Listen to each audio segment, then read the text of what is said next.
Halo, apa kabar saudara? Selamat datang di program berita Kompas Petang. Bersama saya, Cindy Permadi. Dan saya Yasir Neneama di Kompas TV Independen Terpercaya. Informasi pertama saudara, kami awali dari kasus narkoba. Ini terkait dengan Polres Batu Bara, Sumatera Utara yang menangkap 2 orang kurir narkoba yang membawa 28 kg sabu dan juga 60.000 pil ekstasi. Penangkapan diwarnai dengan tembakan peringatan saat menghentikan mobil pelaku.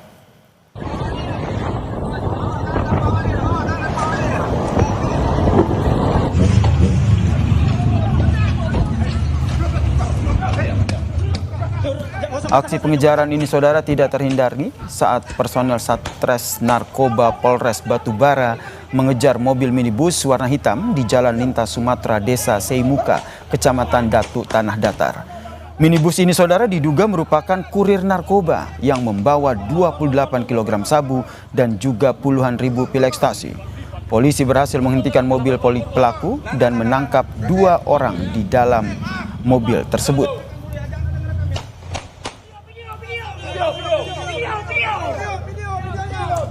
Ada dan positif dan banyak dan positif dan pastikan terborgol. Sudah siap video. Oke, kita ke ayat 2 Undang-Undang RI nomor 17. Usai mobil dihentikan saudara, polisi langsung menangkap 2 orang pria yang berada di dalam mobil tersebut.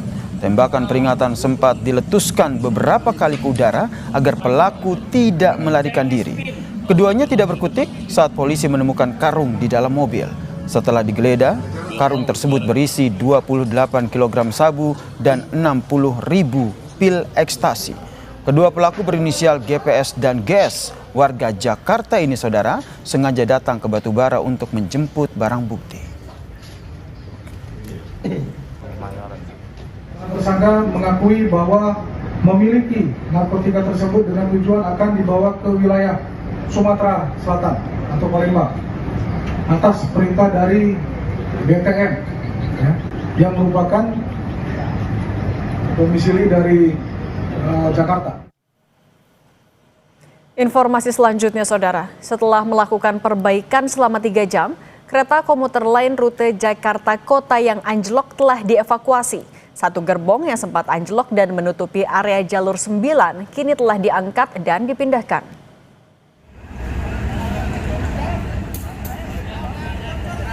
Saat ini investigasi terkait peristiwa dan penyebab anjloknya kereta masih dilakukan oleh Kereta Komuter Indonesia atau KCI. Proses perbaikan dan pengangkatan gerbong kereta komuter lain dengan nomor seri 1189 relasi Bogor Jakarta Kota langsung dilakukan oleh pihak Komuter Lain Indonesia sejak pukul 9.57. Selain mengerahkan para teknisi, KCI juga mengerahkan kereta bantuan untuk mendorong gerbong kereta yang anjlok kembali ke jalurnya.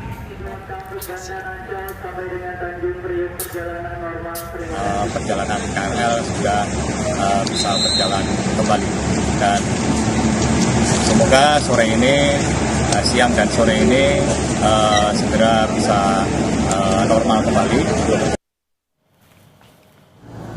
Stasiun Manggarai yang sempat dipadati penumpang pada pagi hari imbas kereta anjlok kini telah kembali normal. Stasiun Manggarai, Jakarta Selatan yang sempat mengalami penumpukan penumpang imbas anjloknya kereta lintas Bogor Kota sejak Selasa siang sudah kembali normal. Penumpang dapat kembali beraktivitas seperti biasa tanpa ada hambatan yang berarti.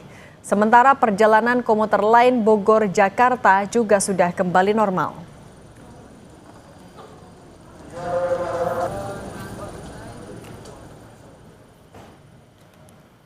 Saudara, Kejaksaan Agung menyita kendaraan mewah yang diduga terafiliasi dengan tersangka kasus korupsi tata kelola minyak mentah Riza Khalid.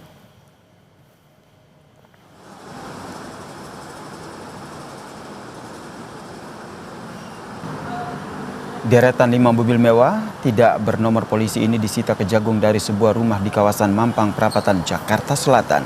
5 mobil mewah ini saudara diduga terafiliasi dengan Riza Khalid yang berasal dari korupsi tata kelola minyak mentah. Kejagung menduga plat nomor pada mobil sengaja dicopot untuk menghilangkan barang bukti dan tidak terdeteksi penyidik.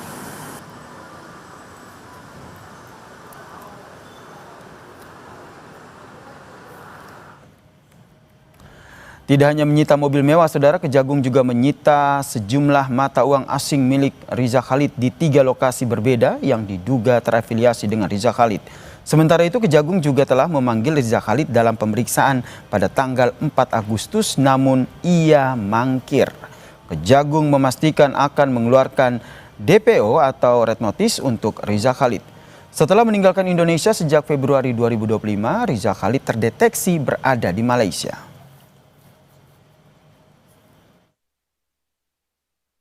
Yang bersangkutan sampai dipanggil hari kemarin sampai tadi malam tidak ada konfirmasi kehadiran yang bersangkutan.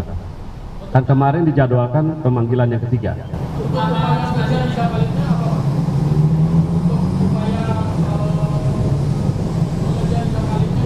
Yang jelas penyidik akan segera melakukan langkah-langkah hukum ke depannya.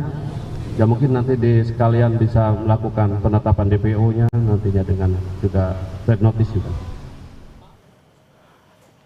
Lebih lengkap terkait dengan mobil sitaan Riza Khalid oleh Kejagung, kita ulas bersama dengan Guru Besar Fakultas Hukum Universitas Sudirman yang juga pakar tindak pidana pencucian uang, Hipnu Nugroho, yang telah bergabung bersama kami di Kompas Petang. Selamat petang, Prof. Hipnu. Selamat petang, Mas Yasir. Ini terbaru, meskipun ini kan Riza Khalid belum juga diperiksa, tapi nampaknya Kejagung terus bergerak. Ini terbaru menyita mobil yang terafiliasi dengan Riza Khalid dari kasus tata kelola minyak mentah ini. Bagaimana menurut Anda akhirnya bisa menelusuri aliran uang dan juga pencucian uang dalam kasus ini? Iya, ini kan sudah masuk kualifikasi penyidikan. Penyidikan itu adalah serangkaian tindakan penyidik untuk mengumpulkan barang bukti guna menentukan tersangka. Tersangkanya sudah, oleh karena itu barang bukti yang disita itu sebagai pembuktian di dalam suatu penyidikan, penuntutan, persidangan. Apa sih penyitaan? Penyitaan adalah tindakan penyidik untuk mengumpulkan barang bukti guna menentukan, tindakan penyidik untuk mengambil alih sementara. Nah, penyitaan itu tindakan barang penyidik untuk mengambil alih sementara untuk kepentingan penyidikan, penuntutan, dan peradilan. Lah, kaitannya dengan kasus tata kelola minyak sudah barang tentu terkait kerugian negara. Terkait kerugian negara berarti terkait nanti uang pengganti, jumlah kerugiannya. Oleh karena itu dalam tingkat penyidikan ini, kecepatan penyidik Jaksa Agung untuk menyita aset-aset terafiliasi sangat menentukan. Karena nanti bisa diperhitungkan tentang penggantian kerugian negara.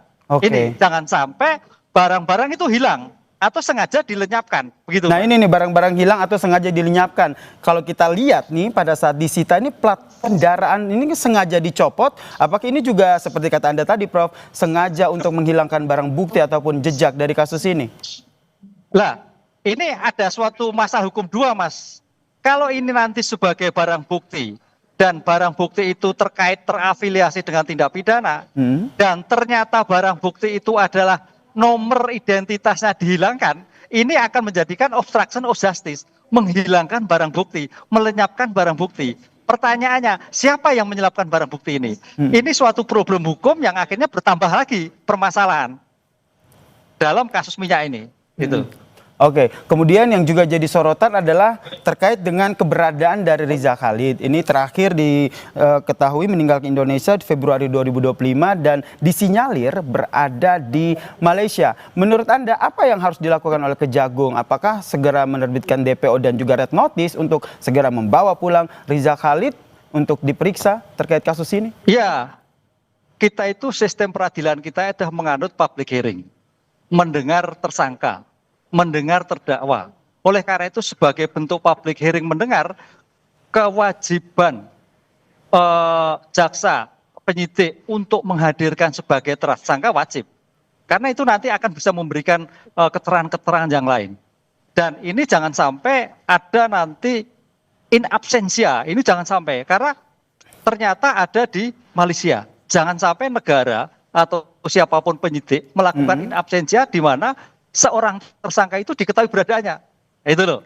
Oleh karena itu bagaimanapun upayanya negara harus menghadirkan tersangka Riza Khalid untuk ke persidangan. Sehingga Prof. Hipnu sendiri juga mendesak Maaf saya potong, sehingga Prof. Hipnu sendiri juga ikut mendesak agar Kejagung ini segera menerbitkan DPO. Karena kalau kita lihat, apakah ini bisa terbilang lama, Prof? Karena kan sudah dipanggil 3 kali, mangkir. Kemudian apa yang menjadi pertimbangan dari jaksa sehingga pada udah jadi tersangka, loh ini kok tidak langsung begitu dikeluarkan DPO ataupun red notice? Ya, ini suatu problem besar ya, karena ini kan raja minyak ya. Saya kira ini tampaknya Kejaksaan Agung menetapkan suatu due proses ya. Panggilan 1, panggilan kedua, panggilan ketiga dan sebagainya. Dan ini sebagai bentuk peradilan yang baik gitu Mas. Nah, nanti kalau memang sampai ketiga tidak tahu ya daftar pencarian orang di DPO kan itu loh. Karena DPO ini yang harus kita lihat karena status DPO sih sudah tidak bisa melakukan pra peradilan. Takut saya kalau Kejaksaan tidak melakukan DPO bisa melakukan pra peradilan. Ini yang menjadi pertanyaannya, sudah DPO atau belum?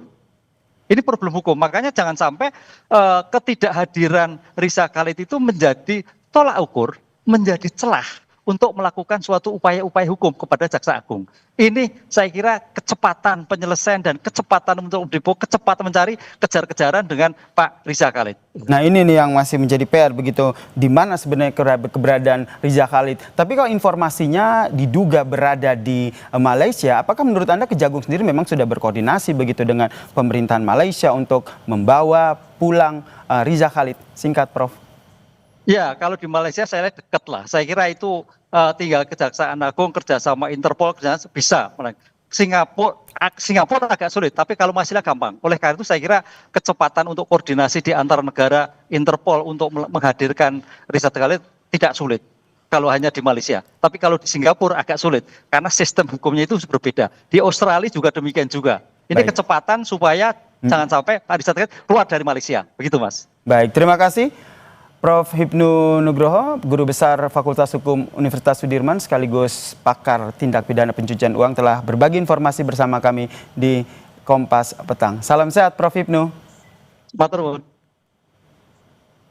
Kami masih akan kembali dengan informasi buntut pemberian abolisi pada Tom Lembong. 9 importir swasta di kasus korupsi impor gula mengajukan permohonan penghentian semua proses hukum. Kami juga menyoroti soal Kejaksaan Agung akan mengeksekusi putusan hakim terhadap Sylvester karena sudah berkekuatan hukum tetap.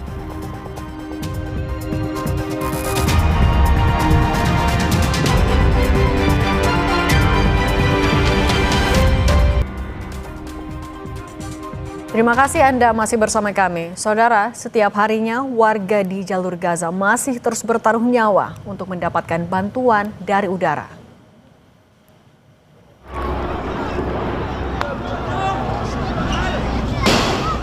Inilah kondisi yang terjadi di kota Zawaida, jalur Gaza Tengah saat bantuan udara diberikan.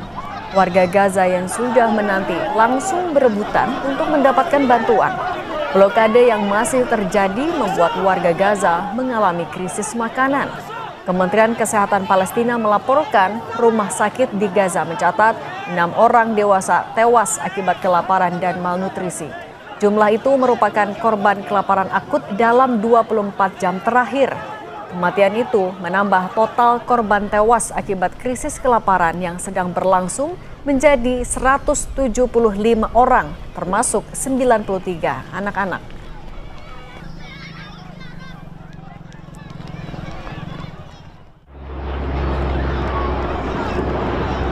وكل هذول الحاجه هذا كل هذول يعني اللي بيجي يعني يمكن 30% اللي بياخذ الحاجه والباقي بياخذش حاجه ولا حاجه يعني كله بيصير ضرب مواس وضرب سكاكين ويخلف عليهم اللي بيجيبوا المساعدات اول حاجه بس المساعدات هذول كلهن خطا وكلهن موت وادن الى موت كلهن هذول.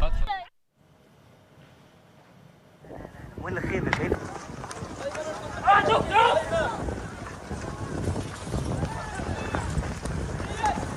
Pemerintah Uni Emirat kembali mengirimkan bantuan ke jalur Gaza melalui jalur udara. Setidaknya 3.892 bantuan dikirimkan untuk warga Gaza, yang sebagian diantaranya merupakan makanan. Dalam distribusi bantuan ini, pemerintah Uni Emirat Arab juga bekerja sama dengan Yordania, Perancis, Jerman, Belgia, dan Italia. Dengan menggunakan pesawat militer, bantuan disebar di berbagai wilayah di Gaza.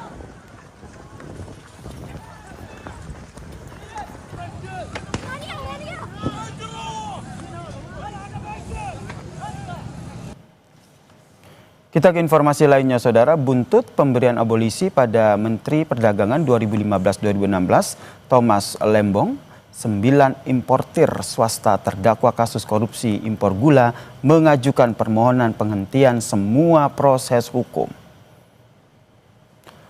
Kuasa hukum 9 terdakwa Hotman Paris menilai dalam Kepres abolisi dijelaskan untuk menghentikan seluruh proses dan akibat hukum, pemberian abolisi seharusnya dilakukan menyeluruh. Pasalnya para pengusaha yang menjadi terdakwa yang menjalankan tugas dari Tom Lembong yang waktu itu menjabat sebagai Menteri Perdagangan.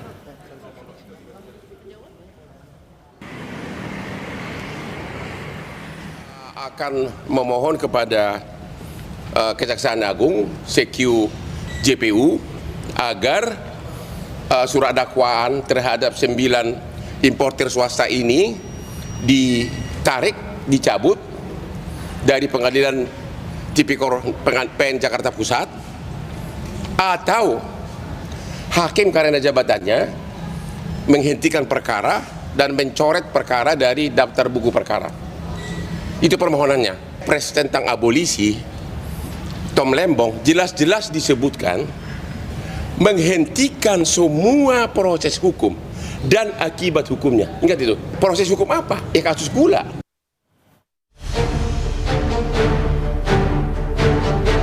Pertimbangan persetujuan DPR RI tentang pemberian abolisi terhadap saudara Tom Lembong. Persetujuan atas dan pertimbangan atas Surat Presiden nomor 42/07/2025 tanggal 30 Juli 2025 tentang amnesti terhadap 1.116 orang yang telah terpidana diberikan amnesti, termasuk saudara Hasto Kristianto. Hasto Kristianto telah bebas dan proses hukumnya dihentikan usai mendapatkan amnesti dari Presiden Prabowo Subianto. Namun KPK tidak mengembalikan barang-barang yang berkaitan dengan kasus suap pada proses pergantian antar waktu PAW anggota DPR. KPK menjelaskan masih menganalisis barang bukti yang disita dari Hasto. Kasus yang menyeret mantan politisi PDIP Perjuangan itu pun tetap berjalan. Amnesti itu kan tidak menghapus atau menghilangkan tindakan yang sudah dilakukan. Jadi tindakannya tetap ada, tetap terbukti bersalah, hakim juga menyatakan demikian. Namun memang atas tindakan tersebut kemudian diberikan pengampunan. Ya. Jadi yang hilang itu hukumannya, bukan tindakan yang dilakukan. Penyidik masih melakukan analisis terhadap barang-barang yang disita sebagai barang bukti ya. Karena dalam perkara ini juga masih berjalan, ada beberapa pihak lainnya yang juga sudah ditetapkan tersangka oleh KPK. Sementara Kejaksaan Agung memastikan proses persidangan kasus korupsi impor gula usai Menteri Perdagangan periode 2015-2016 Thomas Trikasih Lembong mendapat abolisi dari Presiden Prabowo tetap berlanjut.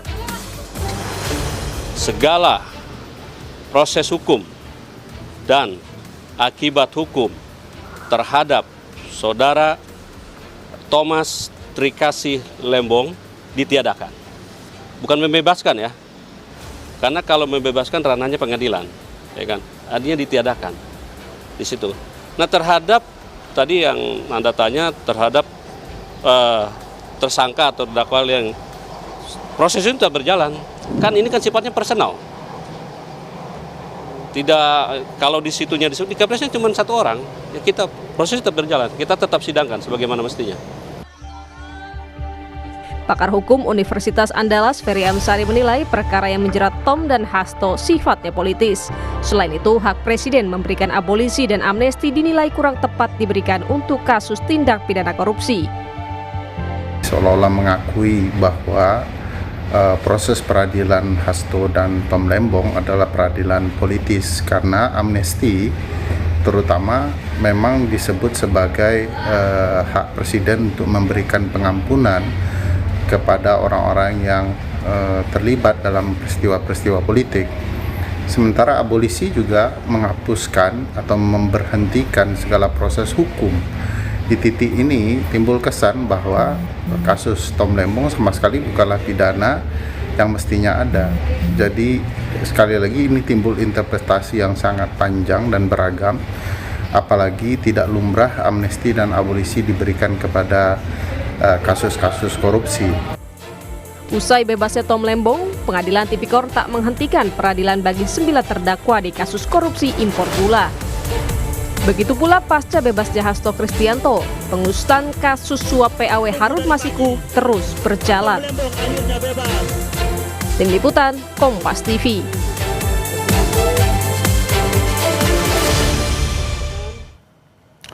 Abolisi untuk Tom Lembong dan amnesti untuk Hasto Kristianto tidak otomatis menyetop proses hukum korupsi impor gula dan juga kasus Harun Masiku.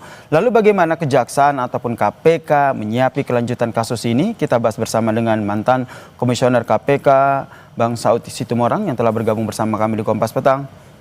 Bang Saud, Anda melihatnya seperti apa nih? Setelah Hasto dan juga Lembong bebas, bagaimana kemudian kelanjutan baik kasus suap Harun Masiku dan juga kasus impor gula yang saat ini masih berjalan? Bung Yansir, kita jangan lupa ya bahwa Indonesia dapat indeks persepsi korupsi 37 saat ini, which is itu sangat jauh di bawah target-target kalau kita mau pertumbuhan ekonomi dengan baik. Sebagaimana kita ketahui 9 lembaga yang mengukur indeks persepsi korupsi ini mereka masing-masing lagi mengamatin nih, pasti. Apakah itu World Economic Forum, Economic Intelligence Unit, Varieties Demokrasi, Political Economic Risk Consultancy, 9 lembaga itu pasti saat ini lagi ngelihat ini kebijakan yang pemerintah Indonesia ini terhadap kasus yang disebut sebagai kontraproduktif karena ada kaitan dengan korupsi, mereka akan detail mengamati kasus ini. Pasti mereka akan mengamati Lembong case-nya seperti apa dan kasusnya Hasto seperti apa. Nah, kalau kita memahami konstruksinya, Lembong diberi abolisi itu clear. Bagaimana dia mulai menjabat 2015 sampai 2016 itu, apa yang dia lakukan, dia melaksanakan executive order, agak berbeda dengan kasus yang dialami oleh Hasto. Nah, oleh sebab itu kita clear dulu. Ini analisis boleh salah, boleh ini. Tetapi apakah hukum menjadi lebih pasti? Apakah hukum menjadi lebih adil? Apakah hukum menjadi lebih bermanfaat di dalam dua kebijakan yang diambil oleh Presiden? Pertama, kalau kita lihat bahwa apapun putusan yang dilakukan itu kan pernyataan resmi dari dalam hal ini Mensesnek kan udah menjelaskan bahwa kedua kasus ini bukan diartikan kita tidak kontroversi dengan pemberantasan korupsi, karena dia menegaskan di situ dalam statementnya. Tetapi beliau mengatakan bahwa ini kasus ini lebih kepada politik. Nah, sekarang saya tanya, politiknya siapa? Politiknya Prabowo atau politik pemerintah sebelumnya? Nah, oleh sebab itu saya katakan ini resiko indeks persepsi korupsi tetap di 37 atau kemudian naik 1 atau kemudian dia akan turun 3. Itu kita lihat nanti ke depan. Sekali lagi saya katakan, kita mengingatkan 9 lembaga ini lagi mengamati case ini secara detail. Tetapi kalau kita melihat konstruksi kedua kasus ini bisa jadi stagnan ya, kosong-kosong gitu. Oke, jadi menurut Anda stagnan ya? Ya, jadi karena menurut kenapa? Anda Lembong ini gimana, Mas? Maaf saya potong Bung Saud. Jadi menurut Anda apakah ini masih akan terus berjalan? Karena kalau tadi kita lihat keterangan dari Kejagung maupun KPK mereka menyatakan bahwa proses hukumnya masih terus berlanjut. Pertanyaannya, penanganannya akan seperti apa? Ya, kalau kita masih bisa juga berdebat dalam kaitan bagaimana 8 pengusaha yang di kasus Lembong, kemudian bagaimana yang melarikan diri saat ini yang masih dicari-cari oleh yang terkait dengan Harun Masiku. Jadi sekali lagi kalau peristiwa pidananya, saya selalu mengatakan, saya menegaskan peristiwa pidana dalam kaitan yang kita sebut sebagai menghalangi penyidikan atau apapun yang disebut terkait dengan suap, itu juga kan sebenarnya kaitannya dengan apa yang disebut oleh varietas demokrasi. ketika itu kan KPU itu sudah diperintahkan oleh MA untuk melaksanakan putusan bahwa DPP PDI boleh menentukan siapa saja, which is itu tidak dijalankan oleh KPU, kemudian terjadilah peristiwa suap itu. Nah, bukan berarti kemudian tidak ada suapnya, tetapi sebab akibatnya yang menurut saya kembali lagi kalau kita lihat ke depannya. Untuk kasus Hasto tentu Harun dia akan masih dalam proses lebih lanjut. Tetapi untuk kasus Gula 9 itu masih dipertanyakan. Itu yang saya bilang kembali lagi, kita harus duduk baik-baik menjelaskan. Jangan lupa supaya dunia internasional bisa melihat, oh ini loh bahwa pertimbangan bisnis is bisnis. Karena kalau kita lihat 9 yang ditunjuk untuk melaksanakan import gula, which is memang dalam sejarahnya kita tidak pernah kekurangan gula. Itu memang perdebatannya cukup panjang. Tetapi saya kembali menekankan, kita minta hakim yang melihat ini nanti supaya tidak lagi dipengaruhi oleh framing. Anda Yasir kalau lihat persidangan Tom Lembong itu hakimnya sangat-sangat memihak. Sangat-sangat memihak 3 hakim itu. Oleh sebab itu nanti biarkan mereka melihat, biarkan kemudian juga pihak kejaksaan untuk melihat kembali apa tuntutan-tuntutan mereka. Bahwa pertimbangan bisnis judgment rule, ada peran PPI di situ, Perusahaan Perdagangan Indonesia yang menunjuk ketiga perusahaan ini, sehingga kemudian memang mereka justru yang mengeluarkan uang di situ untuk membeli gula, untuk kemudian gula kristal mentah menjadi gula kristal rafinasi, which is mereka harus mengambil untung, siapa juga pengusaha mau rugi kan gitu. Berarti Bung Saud, Anda melihat kasus ini banyak politis begitu ya? Oh iya, dari awal kita udah nggak ragu tentang itu. Saya untuk kasus Hasto aja, walaupun saya nggak ragu poltoid pidana, tapi cara kita mengadili Hasto ini udah favoritism, ini politik, itu nggak ada keraguan di situ.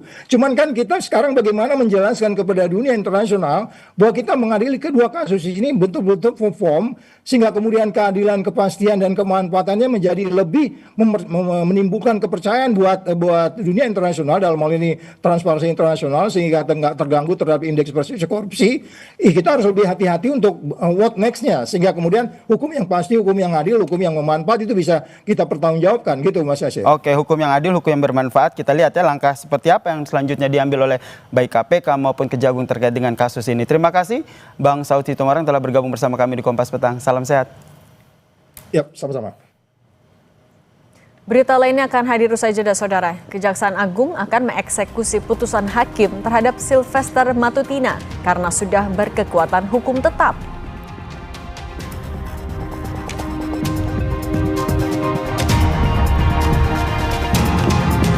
Kompas Petang juga menyoroti setelah amnesti diberikan kepada Hasto Kristianto, Presiden Prabowo juga berikan pengampunan kepada 2 narapidana kasus penghinaan Presiden Joko Widodo. Selepas jeda, Kompas Petang kembali.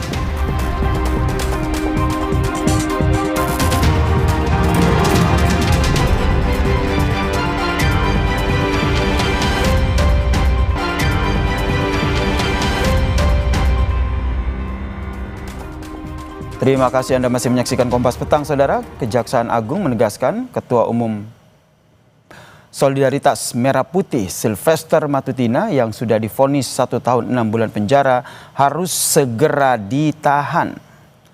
Kepala Pusat Penerangan Hukum Kejagung, Anang Supriyatna, mengatakan putusan hukum terhadap Sylvester sudah berkekuatan hukum tetap sehingga pihaknya akan mengeksekusi putusan hakim itu.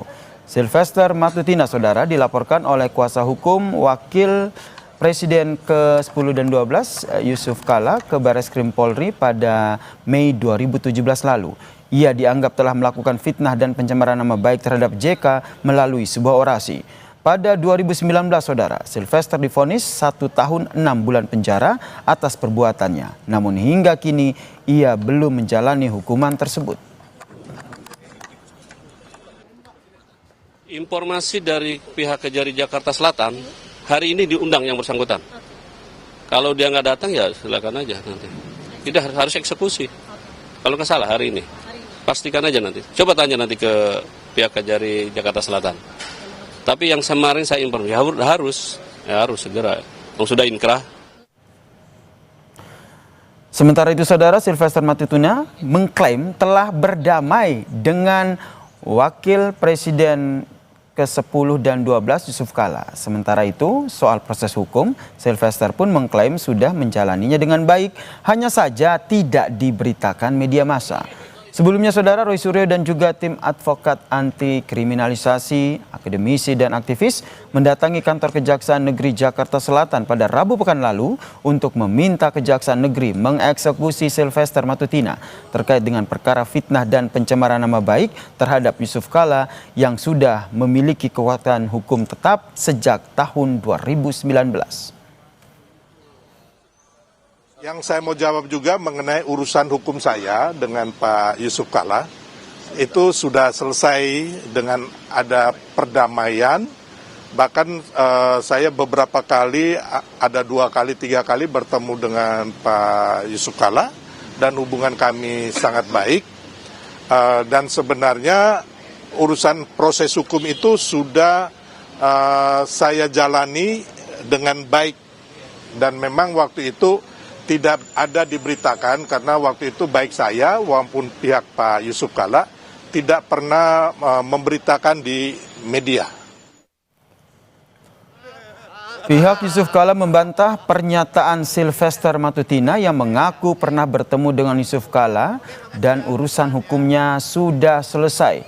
Dosen Fakultas Hukum Universitas Hasanuddin yang juga teman Yusuf Kala, Hamid Awaludin, mengatakan Sylvester memang sudah meminta maaf dan diterima oleh Yusuf Kala. Namun JK menegaskan kasus hukumnya harus tetap berjalan. Kemudian lawyer keluarga Pak Yusuf Kala melapor ke Pak Yusuf Kala. Sylvester minta maaf, Pak. Pak Yusuf Kala merespon, ya, orang minta maaf kita harus maafkan, tapi kasus hukumnya tetap jalan, ya. Jadi tidak pernah ada pertemuan antara Sylvester dengan Pak Yusuf Kala membicarakan settlement mengenai kasus ini. Mantan Menko Polhukam Mahfud MD mengaku heran karena Sylvester Matutina belum juga ditahan meski sudah divonis 1 tahun 6 bulan penjara pada tahun 2019. Mahfud juga menanggapi klaim Sylvester yang menyatakan telah menjalani proses hukum dan berdamai dengan Yusuf Kala. Ia menekankan vonis pidana yang sudah berkekuatan hukum tetap tidak dapat diselesaikan melalui perdamaian.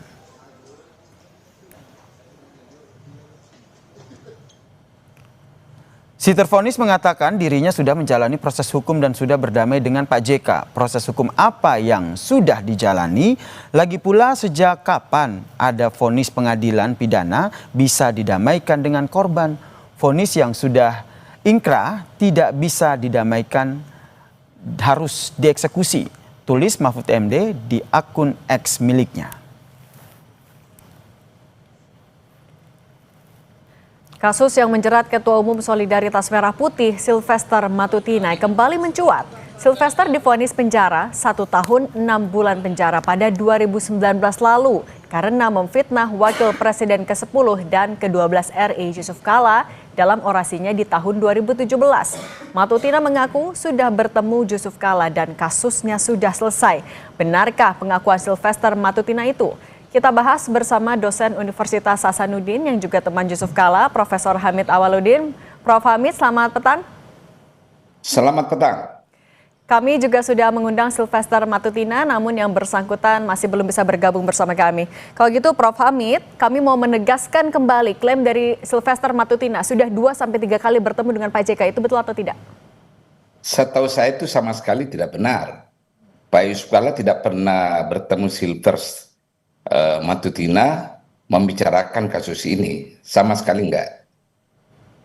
Ya. Tapi artinya dari 2019 sampai 2024 tidak pernah ada komunikasi sama sekali meskipun dari perwakilan pihak Pak JK? Tidak ada. Jadi dulu waktu Sylvester diadili, kabarnya dia minta maaf di pengadilan kepada Pak Yusuf Kala. Lawyernya Pak Yusuf Kala sampaikan ke Pak Yusuf Kala bahwa Sylvester Pak sudah minta maaf. Pak Yusuf Kala mengatakan, wah wajib hukumnya saya maafkan orang yang minta maaf. Namun proses hukum itu kan urusan negara. Lagian sudah berproses di pengadilan. Ini kan harus dipisahkan antara kasus perdata dan pidana. Kalau kasus pidana, apalagi kalau sudah berkekuatan hukum tetap, tidak bisa dikompromikan, beda perdata. Ini kan pidana. Beliau dituntut di pengadilan negeri, dihukum 1,5. Kemudian beliau naik banding, tetap dihukum 1,5 tahun. Kemudian kasasi.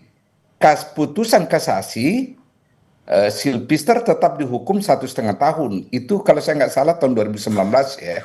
Nah, sekarang pihak kejaksaan yang mewakili negara mau melakukan eksekusi, itu sangat benar. Nah, karena ada putusan hukum yang harus dijalankan. Oke, nah Prof. Hamid, kalau gitu Anda dapat informasi tidak kenapa dari 2019 sampai sekarang Sylvester Matutina masih belum dieksekusi? Wah, itu pertanyaan sebaiknya ditujukan kepada penegak hukum ya. Tapi kalau yang Anda analisis, apakah ada alasan yang mungkin bisa menjadi ya penyebab kenapa eksekusi itu belum dilakukan sampai sekarang? Saya tidak mau melakukan dugaan tentang itu. Saya hanya heran kenapa tidak pernah dieksekusi kasus ini.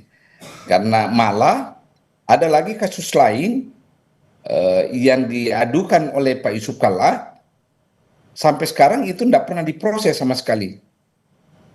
Dan Pak JK juga tidak tahu alasannya terkait ini ya Pak? Tidak pernah.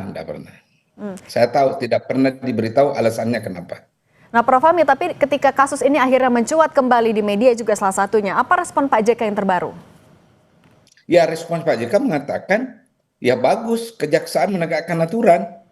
Kan negara, pemerintah yang diwakili oleh kejaksaan, itu menjalankan putusan lembaga tertinggi di bidang hukum, yakni Mahkamah Agung. Ini kan putusan kasasi. Ya mutlak dijalankan. Tidak bisa dikompromikan. Tidak bisa dikompromikan. Artinya dari pihak Pak JK juga mendorong agar eksekusi itu pun dilakukan secepatnya, Prof. Posisi Pak JK dia serahkan sepenuhnya ke negara. Eksekusi ini yang penting dieksekusi. Karena bagi beliau sebagai seorang mantan wapres, ya dia menghendaki bahwa putusan Mahkamah Agung itu harus dijalankan. Oke. Kan putusan hukum tertinggi dari lembaga hukum tertinggi. Oke.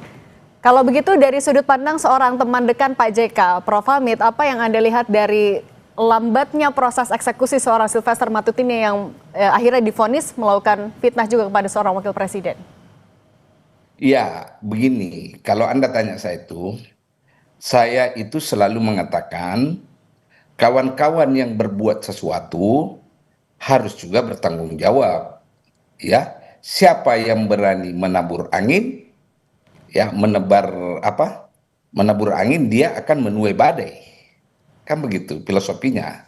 Nah, Silvister telah melakukan penghinaan, telah melakukan pencemaran nama baik, ya saya pikir harus juga bertanggung jawab supaya tidak terulang lagi kepada orang lain.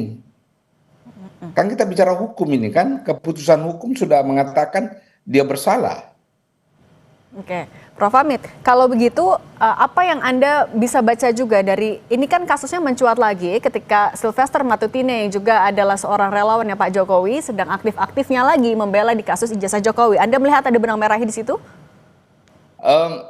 Saya terlampau mengada-ada kalau mengaitkannya sekarang. Dulu saya ada dugaan itu kenapa tidak dieksekusi waktu Pak Jokowi. Saya ada dugaan-dugaan. Kenapa tuh, Tapi Pak? dugaan ini kan tidak bisa saya buktikan kan secara konkret. Oke, dugaan itu apa, Pak? Tapi Yang saya tahu sekarang kejaksaan bergerak untuk menegakkan hukum. Artinya ada kaitannya ketika sudah berbeda pemerintahan, maksud Prof. Hamid seperti itu?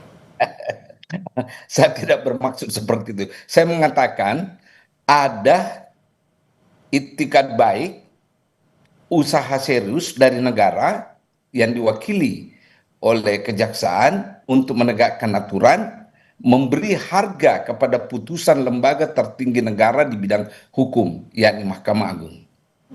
Oke. Kalau dengan bahwa Anda boleh tafsirkan kemana-mana, boleh-boleh saja. Oke, ya Kalau gitu agar tidak kemana-mana Prof. Hamid, mungkin juga bisa Anda luruskan sedikit lagi dengan secara lebih signifikan, lebih spesifik lagi.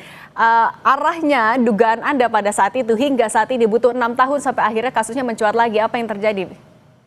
Sebenarnya kasus ini saya lupa. Baru saya ingat lagi setelah baca di koran kan, bahwa Jaksa Agung mau mengeksekusi kasus ini. Saya sudah lupa ini kasus. Ini kan 6 tahun yang lalu ini kasus. Sejak diputuskan loh ya. Menggelindingnya ini kasus kan 2017, 8 tahun yang lalu. Di proses pengadilan 2018. Oke. Kalau gitu kita juga artinya sama-sama menantikan langkah selanjutnya dari Kejaksaan Agung. Terima kasih dosen Fakultas Hukum Universitas Hasanuddin sekaligus teman dekat dari Pak JK, Prof. Hamid Awaludin. Terima kasih sudah berbagi bersama kami di Kompas Petang. Terima kasih. Usai jeda di Kompas Petang, Saudara, kami hadirkan informasi setelah amnesti diberikan kepada Hasto Kristianto, Presiden Prabowo juga memberikan pengampunan kepada 2 narapidana kasus penghinaan Presiden ke-7 Joko Widodo. Pembahasannya usai jeda, Kompas Petang kembali.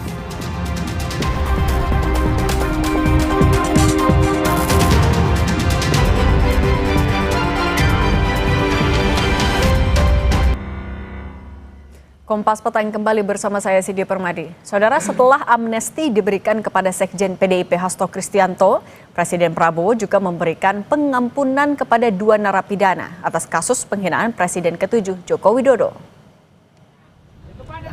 Presiden Prabowo memberikan amnesti kepada Julianus Paunganan alias Ongen, terpidana kasus pelanggaran Undang-Undang Informasi dan Transaksi Elektronik atau ITE karena menghina Presiden ke-7 Joko Widodo pada 2016 lalu. Ongen yang merupakan doktor ilmu kelautan lulusan IPB ditangkap Subdirektorat Cybercrime Barreskrim Polri pada Desember 2015 akibat mengunggah foto Presiden Joko Widodo bersama artis Nikita Mirzani di akun media sosial X miliknya. Menteri Hukum Supratman Andi Aktas mengatakan, Ongen mendapatkan amnesti berbarengan dengan 1.178 terpidana lain karena dianggap memenuhi syarat.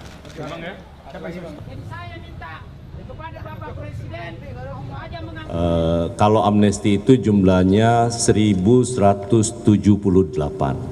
karena ada ketambahan, salah satunya adalah Pak Hasto dan yang kedua ada atas nama Julius, ya, itu kasus ITE juga, ya.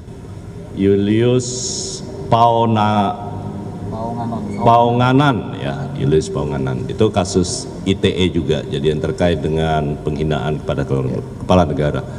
Jadi ini adalah sekali lagi pertimbangannya tadi rekonsiliasi, persatuan. Presiden pingin semua komponen bangsa berpartisipasi dan bersama-sama karena Presiden merasa semua anak negeri ayo kita bersama-sama untuk membangun, apalagi dengan seluruh elemen kekuatan politik. Selain Ongen, amnesti juga diberikan kepada Sugi Nur Raharja alias Gus Nur. Gus Nur terkena kasus setelah membuat podcast yang mempertanyakan keaslian ijazah Jokowi di kanal YouTube pada 26 September 2022 dan 27 September 2022 bersama Bambang Trimulyono. Gus Nur pun divonis 4 tahun dan denda 400 juta rupiah di tingkat banding. Relawan Jokowi dari Barajp mengatakan pihaknya sepenuhnya mendukung keputusan Presiden Prabowo atas pemberian amnesti kepada 2 narapidana kasus penghinaan Presiden Joko Widodo. Jokowi sejak kelas 1 sampai kelas 3 SMA selalu sebangku. Amnesti yang diberikan oleh Presiden terhadap kasus yang menimpa beberapa penghina atau hate speech kepada Pak Jokowi itu sudah menjadi keputusan Bapak Presiden, ya, dan kita demi persatuan dan kesatuan bangsa kita dukung apa yang menjadi keputusan Bapak Presiden Republik Indonesia itu Bapak Prabowo, dan sebagaimana yang disampaikan oleh Bapak Jokowi dan Mas Gibran itu sudah. Lalu benarkah pemberian amnesti kepada para penghina Jokowi adalah sinyal kuat Prabowo mulai menjauhi Jokowi? Kita bahas bersama Ketua Great Institute Syahganda Nainggolan, lalu juga ada Waketum Jokowi Mania Andi Azwan, dan analis politik Carta Politika Yunarto Wijaya yang sudah bergabung via Zoom. Di studio ada Bung Ganda dan Bung Andi, apa kabar? Baik, selamat sore. Selamat sore. Mas Toto juga bisa dengar suara studio ya? Selamat sore, Bung Andi, Bang Syahganda. Selamat sore. Oke, saya mau ke Bung Ganda dulu. Bung Ganda, amnesti kepada Sekjen PDIP sudah dikasih. Kemudian ternyata kepada kedua penghina Presiden Joko Widodo juga itu diberikan pengampunan. Bisa dibaca sebagai sinyal tertentu antara Pak Prabowo dan juga Pak Jokowi semakin merenggang? Ya kalau merenggang itu relatif ya menurut saya. Tapi kan kita pertama perlu mengapresiasi langkah Presiden 08 di bulan 8 ini, ya kan, untuk mengkoreksi bahwa kita ini sudah terlalu jauh konflik-konflik sosial yang terjadi di masyarakat kita selama 10 tahun belakangan ini, khususnya ada ribuan korban termasuk saya yang dipenjara ya karena kasus mengkritik undang-undang Omnibus Law waktu itu, dan kasusnya belum selesai. Misalkan Jumhur Hidayat yang masih di Mahkamah Agung ya, kita dihukum beberapa orang karena mengecam Undang-Undang Omnibus Law, tapi kita kemarin sudah menyelesaikan 1.000 orang. Tadi malam kita rapat aliansi ini, persoalan Tapol-Napol, dan sebagiannya itu 210 orang sudah saya serahkan kepada Profesor Dasko, yang dalam hal ini meminta saya merapikan nama-nama itu dan kasusnya apa. Jadi kita mengapresiasi bahwa ini adalah koreksi. Jadi ketika Presiden itu melakukan langkah truk, istilah kita, karena dia punya 4 kekuatan dalam bidang hukum yang dijamin undang-undang, melakukan garasi, amnesti, abolisi, dan rehabilitasi, maka dia mengambil keputusan itu dengan pertimbangan yang paling penting adalah pertimbangan yang menurut saya sangat-sangat penting buat bangsa ini ke depan ya, mengkoreksi sejarah, dan dia pasti memikirkan tentang persatuan. Nah, apakah persatuan itu seperti yang tadi Pak Menteri Hukum sampaikan, apakah persatuan punya konsekuensi ya, bahwa kemudian ada pihak-pihak yang sakit hati ya, kemudian menjauh misalkan, itu urusan lain, tapi ya itu kan dikembalikan kepada pihak-pihak. Tapi Anda melihat ada konsekuensi itu kepada hubungan antara Pak Prabowo dan Pak Jokowi? Ya kalau Pak Prabowo kan tidak mungkin mengeluarkan kartu trufnya memberikan satu amnesti kepada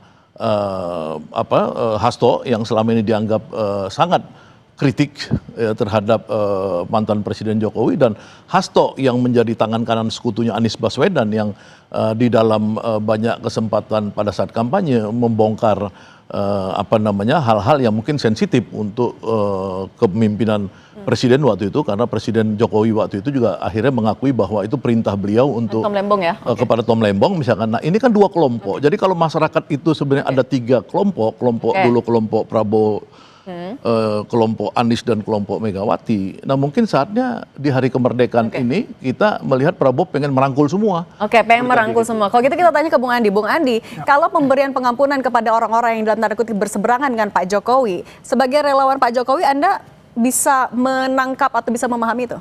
Ya, pertama-tama saya sangat appreciate ya. Kami ya semua apresiasi kepada Pak Prabowo sebagai Presiden ke-8 kita ini menunjukkan ke wisdomnya. Ya.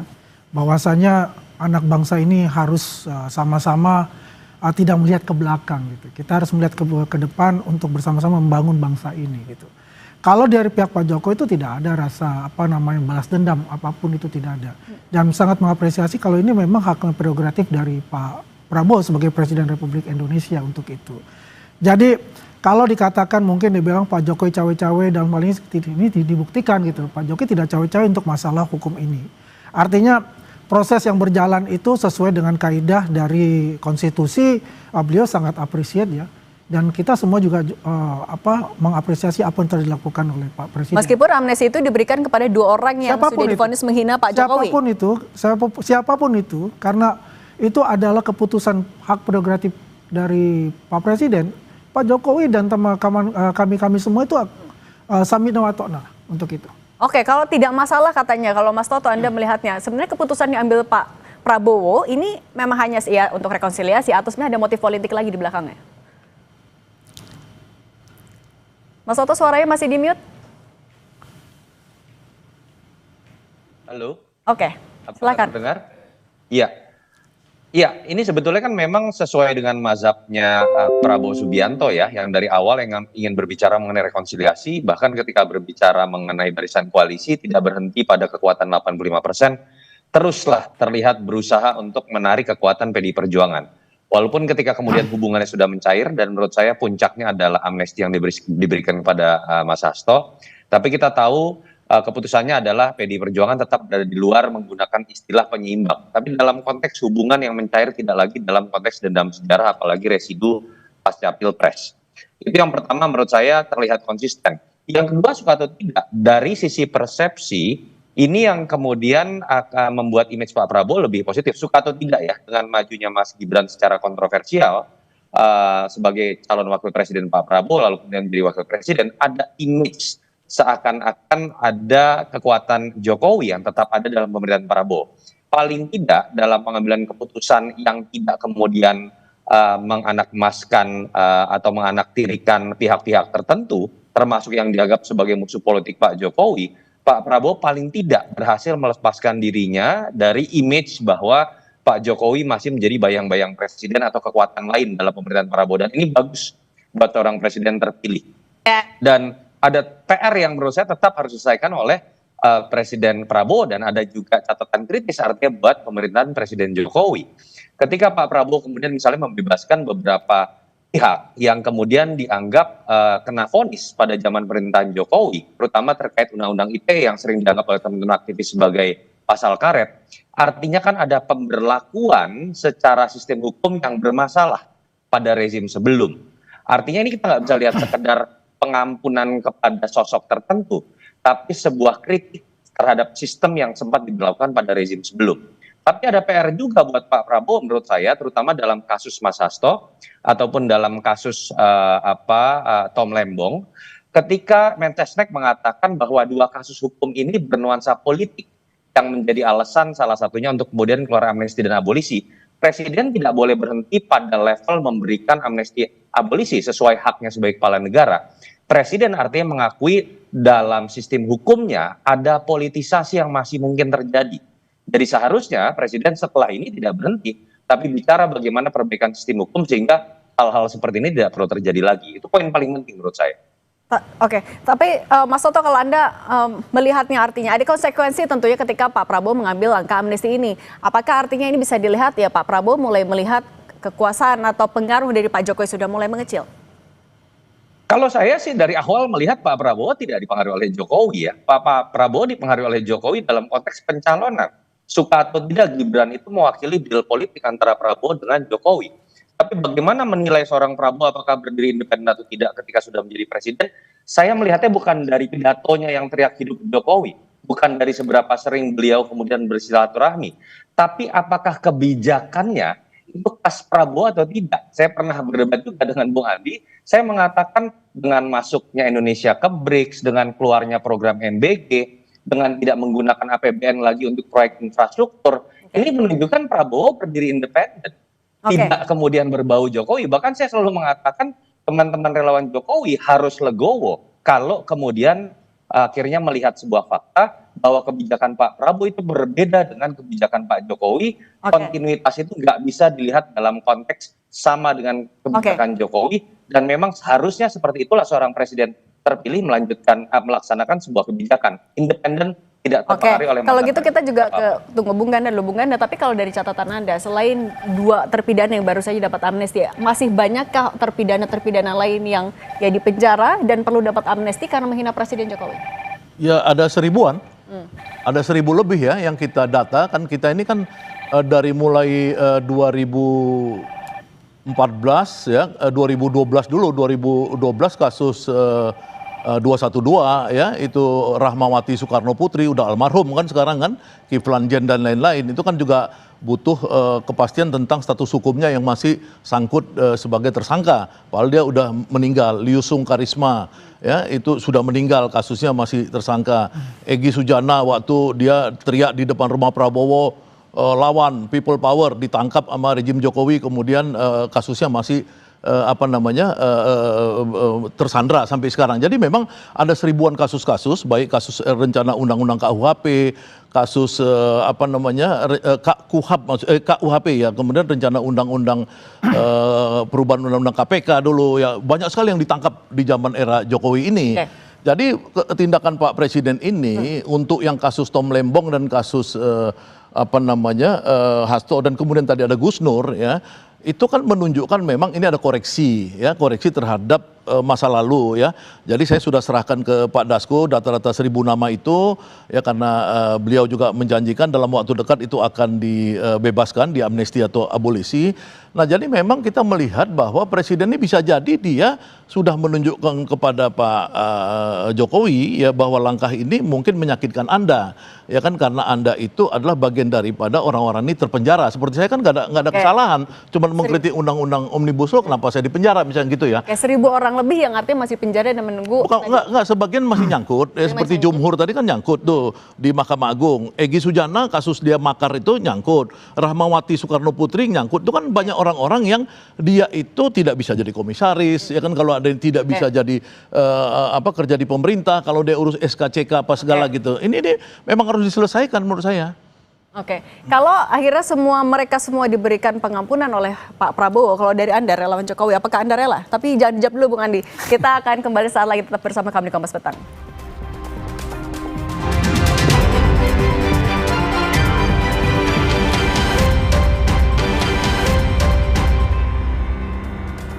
Masih bersama kami ada Bung Ganda, Bung Andi dan juga Mas Toto. Saya lanjutkan ke Bung Andi. Bung Andi, 1.000 lebih nasibnya masih digantungkan. Ini mereka orang-orang yang menghina Pak Jokowi loh, menghina Pak Jokowi. Kalau misalnya semuanya kemudian dikabulkan dapat pengampunan, Anda sebagai relawan rela? Jadi begini, mesti kita pilah-pilah nih, menghina Jokowi seperti apa gitu. Apakah menghina pemerintah atau menghina Pak Jokowi kan gitu. Tapi kalau secara keseluruhan itu, kembali lagi yang saya katakan itu adalah hak prerogatifnya Pak Presiden. Tapi pasti melalui telah-telah ya secara komprehensif. Masalah-masalah yang terjadi itu seperti apa, vonisnya itu seperti apa, prosesnya sudah sampai mana kan gitu. Pasti ada melalui telah-telah itu. Apapun yang itu dilakukan, kalau itu masih dalam jalur konstitusi dan undang-undang, ya Pak Jokowi itu adalah orang yang sangat taat hukum untuk itu. Beliau pasti akan menerima itu karena bukan dia sebagai presiden sekarang ini. Yang presiden adalah Pak Prabowo kan. Jadi artinya apapun yang Pak Prabowo lakukan, Pak Jokowi pasti akan membackup untuk itu. Tapi kan ini adalah sebuah hak yang digunakan Pak Prabowo. Artinya sebenarnya Pak Prabowo juga punya pilihan untuk tidak melakukan itu. Ya itu kan saya bilang tadi, itu melalui telah-telah yang sangat komprehensif ya dengan tim hukum beliau kan. Jadi artinya apapun yang telah diputuskan itu adalah yang terbaik ya menurut Pak Prabowo untuk itu. Dan Pak Jokowi sebagai mantan presiden itu pasti akan mengerti tentang itu. Pasti juga akan mendukung semua keputusan-keputusan dilakukan oleh Pak Prabowo. Oke, melalui jalur yang sudah semestinya dilakukan. Oke, kalau dari kubunya Pak Jokowi katanya mendukung Bung Ganda, tapi sebenarnya ini adalah keputusan yang didiskusikan dulu nggak dari Pak Prabowo kepada Pak Jokowi? Waduh, saya nggak ngerti ya, Cuman kalau saya ditanya sebagai pengamat ya, saya pikir ini adalah sikap yang paling tidak diinginkan Pak Jokowi tentunya ya, karena Pak Jokowi kan dari awal itu terlihat bahwa ama Hasto itu begitu mengalami tekanan ya, karena Hasto selama di luar itu terus menyerang Pak Jokowi. Nah itu mungkin tuntutan 7 tahun itu untuk Hasto, tuntutan 7 tahun untuk Tom Lembong itu kan sesuatu yang di luar akal sehat menurut saya ya, yang itu tidak terkait dengan Prabowo. Karena apa tidak terkait dengan Prabowo? Karena Prabowo mau koreksi kan gitu dengan ini. Nah terkait dengan siapa? Ya menurut saya pasti dengan Jokowi ya kan. Tapi apakah Jokowi terima atau enggak misalnya gitu. Ini aja sekarang kalau Jokowi nggak terima dia boleh mundur dari rejim Prabowo kan gitu ya kan. Kan itu aja sebenarnya pilihannya kan. Sekarang kan udah kelihatan rekonsiliasi itu artinya apa sih? Arti rekonsiliasi adalah Pak Prabowo pengen merangkul Anies dan merangkul Megawati. Kan gitu. Ini mau dirangkul nggak itu aja pertanyaannya. Kalau mau merangkul PDIP dan juga Anies, nah Mas Toto, jadi sebenarnya apa pesan yang mau disampaikan Pak Prabowo ke Solo, Mas Toto? Saya nggak tahu ya kalau pesan. Saya lebih melihat begini, paling tidak Pak Prabowo semakin menegaskan bahwa salah pandangan yang mengatakan bahwa Jokowi itu masih menjadi bayang-bayang saya, bahwa saya masih ada di bawah bayang-bayang mantan presiden. Saya sebelumnya dari awal sudah melihat sebenarnya dari sisi kebijakan Pak Prabowo sudah berdiri sendiri. Ini khasnya Prabowo, bukan Jokowi, kebijakan yang sangat berbeda. Di sisi lain misalnya dalam konteks PDI Perjuangan, Pak Prabowo terus membangun komunikasi. Pertemuan misalnya dilakukan pada bulan April juga dilakukan dengan Ibu Mega. Artinya kan tidak serta-merta yang dianggap sebagai musuh politik Jokowi itu kemudian menjadi musuh politik Prabowo juga.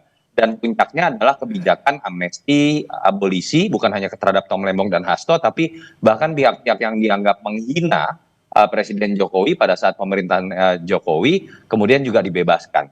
Poin paling pentingnya menurut saya adalah dia ingin menunjukkan bahwa dia mengambil keputusan sendiri. Jadi nggak perlu lagi ada pertanyaan misalnya keputusan abolisi dan amnesti ini apakah berdiskusi dengan mantan presiden, karena memang seharusnya tidak perlu dilakukan.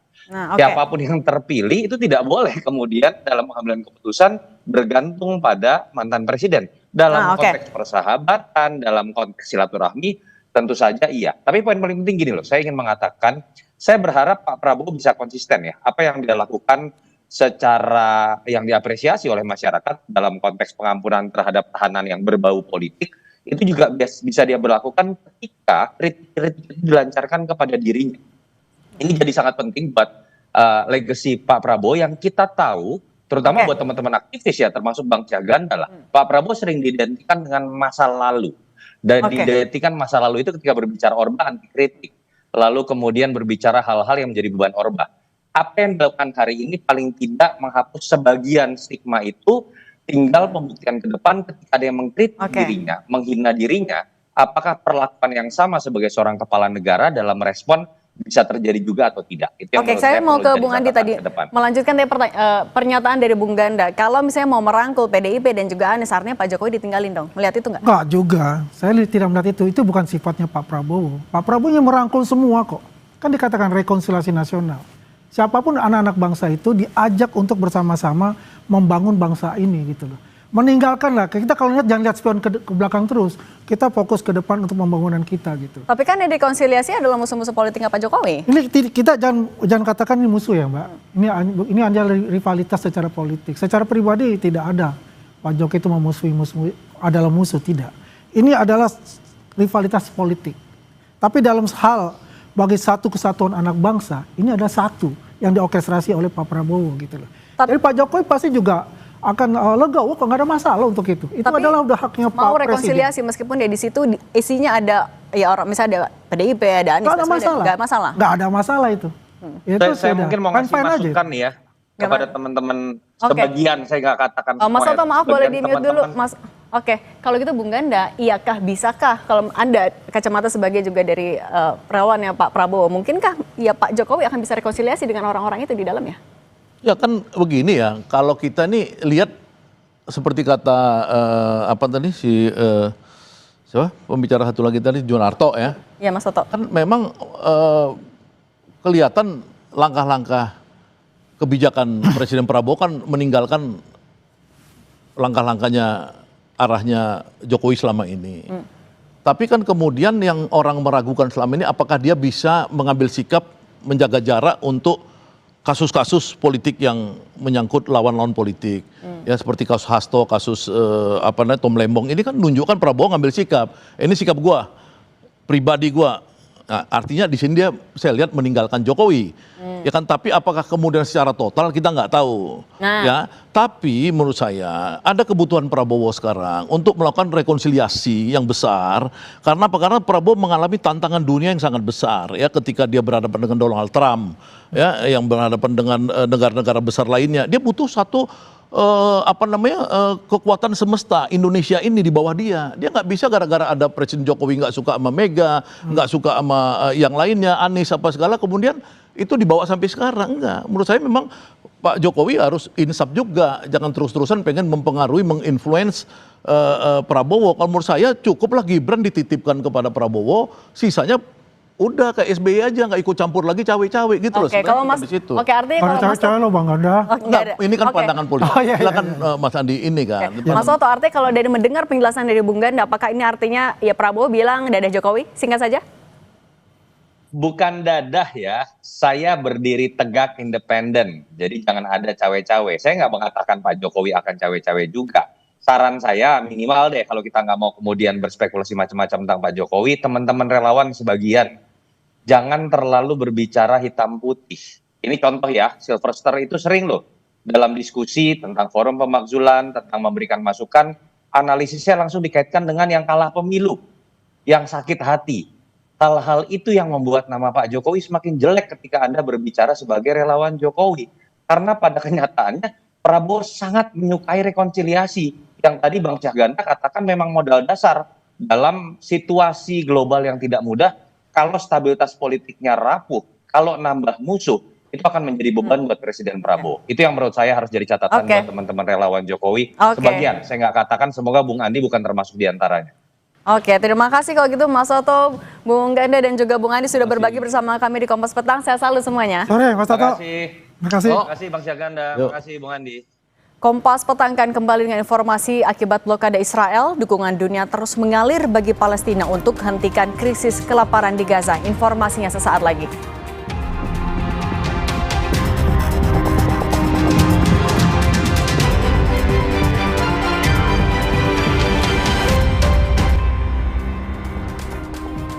Saudara, kecaman terus disuarakan pada Israel akibat blokade bantuan ke Palestina di tengah krisis kelaparan. Warga Gaza harus bertaruh nyawa untuk bertahan hidup saat bantuan datang lewat udara.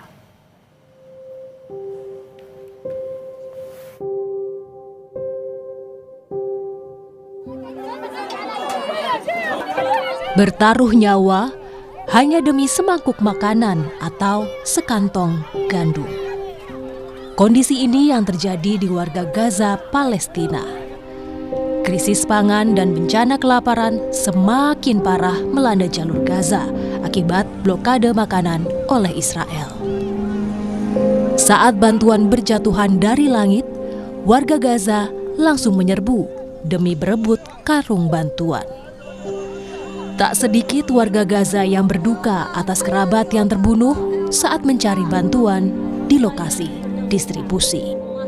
الزكيمة اللي تحت الموت هذه بنروح الشباب هناك نستنى يا بيجي ميت يا بيجي كيس طحين يا بيجي الشاب ميت واولاد يا بيجي كيس طحين يجي كيس طحين غمس بالدم كله دم احمر الطحين بدناش الطحين يا اخوي خلاص حد الله ما هو رايح واحد من اولادنا بعد هيك حتى لو بنموت من الجوع خلاص نموت من الجوع احسن.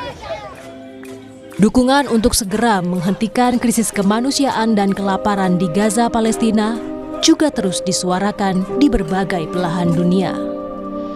Di Istanbul, Turki misalnya, ratusan orang berunjuk rasa di depan konsulat Amerika Serikat menuntut lebih banyak bantuan masuk ke Gaza. Hal yang sama juga terjadi di Utrecht, Belanda. Demonstran pro-Palestina berunjuk rasa menyerukan diakhirinya krisis kelaparan di Gaza. Demonstrasi mendukung warga Gaza di Palestina juga disuarakan warga Australia. Mereka turun ke jalan memenuhi jembatan Sydney Harbour, menyerukan perdamaian dan mendesak bantuan masuk ke Gaza. Pemerintah Indonesia juga tidak berhenti mendorong dan menyuarakan kemerdekaan bagi warga Gaza, Palestina. Menlu RI Sugiono menyatakan akan mengirim 10.000 ton beras ke Gaza.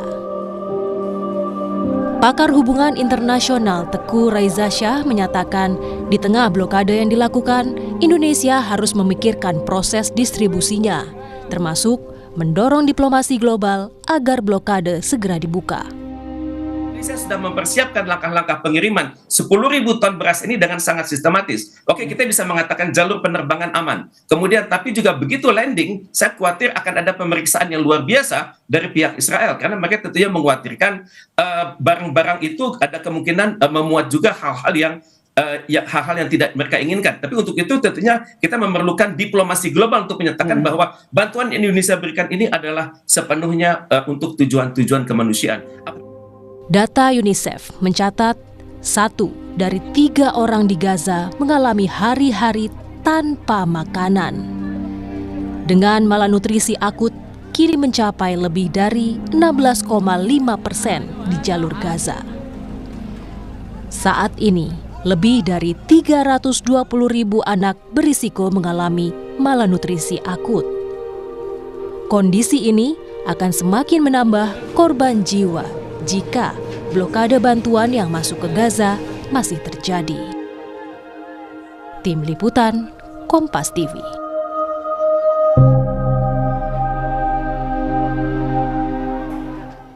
Kompas Petang masih akan kembali usai jeda, tetap bersama kami.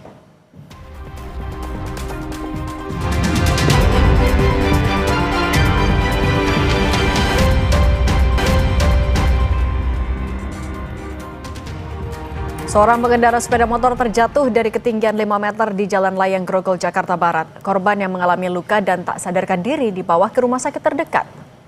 Hasil olah TKP, polisi menyimpulkan kecelakaan karena korban hilang kendali hingga menabrak pembatas flyover dan akhirnya terjatuh ke bawah flyover. Warga membantu korban yang tergeletak di tengah jalan usai terjatuh. Korban masih jalani perawatan di Rumah Sakit Sumber Waras, Jakarta Barat.